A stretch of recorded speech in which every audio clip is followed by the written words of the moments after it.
రాజకీయాల్లో నుంచి బయటకొచ్చిన తర్వాత చాలా లాంగ్ గ్యాప్ తర్వాత ఆయన యాక్ట్ చేసిన సినిమా 'ఖైదీ నంబర్ 150'. అందులో ప్రతి ఆర్టిస్ట్‌ని కూడా చాలా పకడ్బందీగా సెలెక్ట్ చేస్తారు. సో, మీకు అవకాశం ఎలా వచ్చింది సార్ చిరంజీవి గారి సినిమాలో యాక్ట్ చేసే అవకాశం? చిరంజీవి గారు, నేను ముందు నుంచి చిరంజీవి గారికి అభిమానిని. ఓహ్! ఆయన 10 ఇయర్స్ తర్వాత కమ్‌బ్యాక్ మూవీ చేస్తున్నారని తెలిసి ఒక్క షాట్లో అయినా సరే ఆయనతోటి కలిసి చేయాలి, ఒక ఫ్రేమ్ లాగా కట్టించుకోవాలి అని నేను వెళ్ళి చిరంజీవి గారిని అడగడం జరిగింది. అన్నయ్య, సినిమాలో ప్రయత్నం చేస్తున్నాను, మీతో పక్కన నిలబడి చిన్న ఒక్క షాట్లో కనిపిస్తే చాలు, ఫోటో ఫ్రేమ్ కట్టించుకుంటాను, ఓకే. చిన్న అవకాశం ఇవ్వండి అని నేను అడిగాను.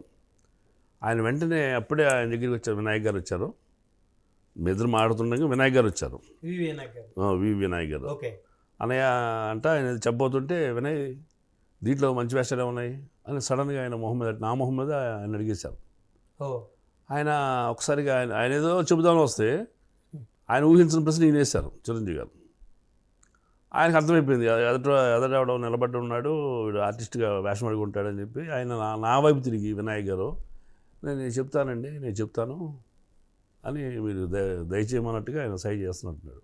అది చెప్తున్నారు, ఆయన బాడీ లాంగ్వేజ్ నాకు నువ్వు సర్దుకోమన్నట్టుగా అర్థమైంది. నేను కూడా గ్రహించి, సార్ మీ కో డైరెక్టర్ గారు పుల్లారావు నాకు బాగా పరిచయం అండి, నేను ఆయనతో టచ్లో ఉంటాను సార్, మిమ్మల్ని డిస్టర్బ్ చేయనన్న ఉద్దేశాన్ని నేను చెప్పేశా. ఇమీడియట్గా చిరంజీవి గారు, మహేష్ నువ్వు వాళ్ళతో వీళ్ళతో టచ్లో ఉండడం కాదు, ఈయనతో టచ్లో ఉండని రైట్ సైడ్ నిలబడ్డ వాకాడ అప్పారావు గారికి నన్ను అప్పచెప్పారు. ఓకే. అప్పుడే అడగటం 5 నిమిషాలు మ్యాటర్ అయిపోయింది నాది. అది డివైన్ మూమెంట్స్. చిరంజీవి గారిని అడిగిన క్షణాలు చాలా అద్భుతమైన క్షణాలు, దైవం దీవించి అడిగిపెట్టిన అక్షంతలు అయ్యి, ఆ క్షణాలు అక్షంతలు కోరుకోగానే వరం ఇచ్చారు. అంటే మరి నువ్వు అటు ఇటు, ఇప్పుడు కో డైరెక్టర్ అంటే నెక్స్ట్ డైరెక్టర్ ఆయనతో టచ్లో ఉండాలంటే కాదు, ఈయనతో టచ్లో ఉండని చెప్పి ఆయనే దిశానిర్దేశం చేశారు. మీ నెంబర్ మహేష్కి ఇవ్వండి, మహేష్ నెంబర్ మీ దగ్గర పెట్టుకోండి, మహేష్ నీకు ప్రోగ్రామ్ అప్పారావు చెప్తారు, ఇంకేంటి తెల్లమొహం వేసి ఏం లేదన్నయ్య తను వెళ్ళిపోన్నారు. 3 డేస్లో నాకు వినాయక్ గారి ఆఫీస్ నుంచి కాల్ వచ్చింది, కొణిదల ఆఫీస్ నుంచి వినాయక్ గారు రమ్మన్నారని. వెళితే ఈ వేషం వాళ్ళు ఫిక్స్ చేస్తున్నారు. నేను షాక్ అయ్యి అసలు ఆ వేషం, ఎందుకంటే బయట నాకు వేరే వ్యక్తి కూడా చెప్పారు. మీకు ఎస్ఐ వేషం కదా సార్ ఇచ్చింది అందులో? ఎస్ఐ. ఓకే. ఇచ్చి ఎందుకు రమ్మన్నారంటే, మహేష్ మిమ్మల్ని కాస్ట్యూమ్ మెజర్మెంట్ తీసుకుంటారు, మీకు అట్లా డైలాగ్ షీట్ ఇస్తారు, అది బయట పెట్టొద్దు ఎక్కడ, మీరు బాగా ప్రాక్టీస్ చేయండి, టైం వేస్ట్ కాకుండా చూడండి, చాలా 300-400 మంది జూనియర్స్ మధ్య ఎమోషనల్ సీన్ అది, మీరు కత్తి తమిళ సినిమా చూసారంటే చూసాను సార్ అన్న, దాంట్లో ఉండే ఫోర్సు క్యారెక్టర్ ఇది, చాలా జాగ్రత్త చేయాలి మీరు, కాబట్టి డైలాగ్ షీట్ ఇస్తారు, చదువుకోండి, ప్రాక్టీస్ చేసి ఉండండి, ఈ వీక్లో మీకు కాల్ వస్తుంది అన్నాడు, షూటింగ్ డేట్ వస్తుంది అన్నాడు.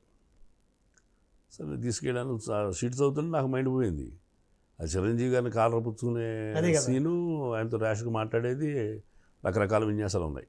చిరంజీవి గారు ఆ వేషం ఖచ్చితంగా మహేష్ చేస్తాడు అని, ఎందుకంటే వినాయక్ గారు చిన్న సందేహం వెళ్ళిపోస్తే చిరంజీవి గారి దగ్గర, ఆయన లేదు అతని దగ్గర ఫైర్ ఉంది, అతను చేయగలుగుతాడు, నువ్వు ఇవ్వు వినయ్, అతను అడిగాడే మనం ఇవ్వటం కాదు కదా. గొప్ప డైలాగ్ ఏంటంటే చిరంజీవి గారికి, ఆయన సంస్కారానికి, ఆయన ప్రేమకి పాదాభివందనం.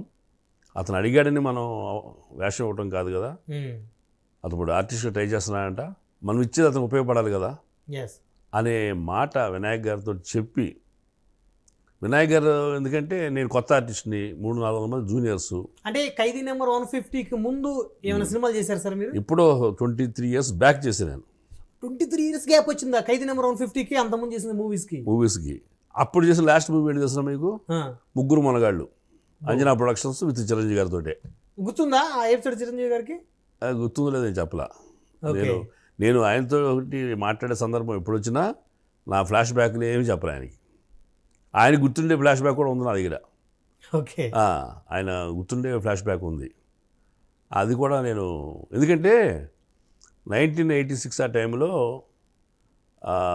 చిరంజీవి గారు అక్కడ వచ్చారు, మన వైజాగ్ ఆరాధన షూటింగ్ వచ్చారు. ఒక ఈవినింగ్ జనవరి మంత్ బీచ్ ఒడ్డున కోరమాండల్ హోటల్ ఉండేది, అలాలో నేను ఫ్రెండు డిన్నర్కి వెళ్ళాం. మేము 10:30 దాకా ఉన్నాం 2 పెగ్గులు వేసుకుని కాస్త బిర్యానీ కార్యక్రమం ఏదో చేస్తా. అవతల మా దూరంగా చాలా దూరంగా ఒక పెద్ద టేబుల్, 10-15 మంది గోలగా తింటున్నారు అరుస్తా, నవ్వులు కేరింతలు. ఆ ఎదురుగా సముద్రం వచ్చే హోరు కంటే వీళ్ళ నవ్వులు హోరు ఎక్కువైంది మాకు. అప్పుడా మా సర్వ్ చేసిన బ్యారరే అక్కడ సర్వ్ చేస్తున్నాడు.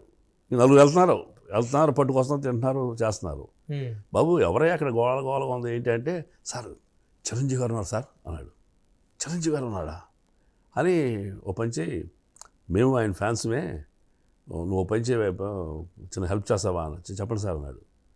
చిరంజీవి గారి దగ్గరికి నా విజిటింగ్ కార్డు ఉండేది అప్పుడు, పంపించి సార్ వీళ్ళు మీ ఫ్యాన్స్ అంట, చాలాసేపటి నుంచి వెయిట్ చేస్తున్నారు, కలుస్తాను వెయిట్ చేస్తున్నారు, వాళ్ళు బిల్ పే చేయడం కూడా అయిపోయిందని చెప్పు ఆయనకి. ఆయన కలుస్తారంటే మేము వెయిట్ చేస్తాం, ఇంకో గంటనే వెయిట్ చేస్తాం, నో ప్రాబ్లం, లేదని వెళ్ళిపోతాం లేచి అన్నాం. ఇతను వెళ్ళటం, నా విజిటింగ్ కార్డు తీసుకుని చిరంజీవి గారికి ఇవ్వటం, చిరంజీవి గారు టక్కన అలా చూసి మా వైపు చీకట్లో, అప్పుడు ఎంత అడుగుతున్న టైము నైట్ 9:30, 10 అవుతుంది. 1986లో ఓకే. నేను యంగ్ బాయ్ అయినప్పుడు ఆ టైంలో నేను ఉద్యోగం చేస్తున్నా, ఫస్ట్ జాబ్ వైజాగ్లో నాకు. ఆ కార్డు ఆయన రావటం, మా దగ్గర రావటం, మమ్మల్ని చూడటం, లేచి రావటం, మాకేమో వణుకు, చిరంజీవి వచ్చేస్తాడని చెప్పని. నేను మా ఫ్రెండ్ లేచి నిలబడి నమస్తే సార్ అని చెప్పని, వీఆర్ ఫ్యాన్స్ అండి, మీతో విషయం మాట్లాడతాను, కొంచెం 2 పెగ్గులు వేసున్నా నేను. ఒక విషయం చెప్పాలని నేను వెయిట్ చేసింది కూడా ఆయనతోటి. ఓకే, మీతో విషయం మాట్లాడతానికి వెయిట్ చేస్తాం సార్ అన్న. ఏ విషయం అండి అన్నాడు ఆయన. అంటే ఈ మధ్య జ్యోతి చిత్ర పేపర్లో మ్యాగజైన్లో సెట్లోంచి నిర్మాతను బయటికి పొమ్మన్న చిరంజీవి అనే ఐటెం చదివాను సార్, షాక్ అయ్యాము, మీరేంటి అలాంటి మాటలు మాట్లాడతాం ఏంటి, అసలు ఎట్లా చేస్తారో ఎట్లా అని చెప్పి చాలా టెన్షన్ తోటి చదివాను న్యూస్.